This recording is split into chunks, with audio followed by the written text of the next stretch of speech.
постановление исполкома Гагаузии от 11 мая 2015 года об утверждении программы капитальных вложений по АТО Гагаузия на 2015 год. Ежегодно этот вопрос мы рассматриваем, и порою в сложных дебатах принимается это постановление. На сей раз я хочу вам сказать, этот вопрос мы обсудили буквально с каждым из вас предварительно, согласовали, какие виды работ в каждом населенном пункте имеют приоритеты.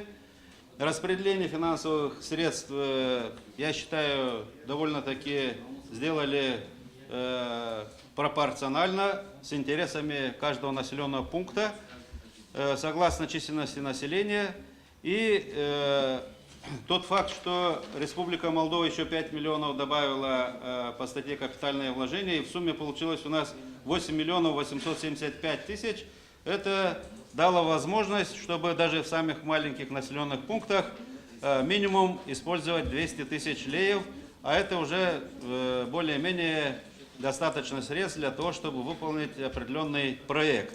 Как известно, администрация района занимает всего лишь несколько кабинетов. Остальные кабинеты, все это здание передано в аренду, там общественные организации, культурные, и некультурные и так далее, и тому подобное. Мы кого ремонтируем? В то же время напротив здания Примарии примерно такая же картина. 1/6 часть занята в помещении непосредственно структурной Примарии, остальные помещения переданы также в аренду, коммерцию и прочее, и так далее. То есть мы содержим 2 административных здания за счет бюджета. Есть предложение объединить эти структуры в одно здание. Средства же выделить на обустройство дороги, на освещение Чедарлунги. Вот эти 500 000.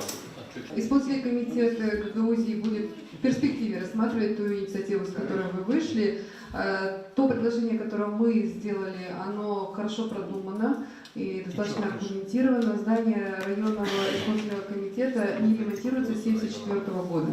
Если властные структуры, извините, здания будут находиться в том состоянии, в котором они находятся сегодня, какое отношение у простого гражданина будет просто к власти? Если мы не приведем в порядок наши учреждения, ну, извините, у нас очень много денег выделяется на щебенку, мы посыпаем щебенкой, проходит дождь, град, и мы забываем о том, что эти 250 тысяч, 150 тысяч, они просто потеряны. Если мы отремонтируем районную администрацию, это будет еще лет так на 50, и все учреждения, которые там будут находиться, они будут работники в нормальных условиях, и люди будут получать качественные услуги соответственно. Поэтому я прошу Народное собрание поддержать инициативу исполнительного комитета, и так как мы предложили, проголосовать за это решение.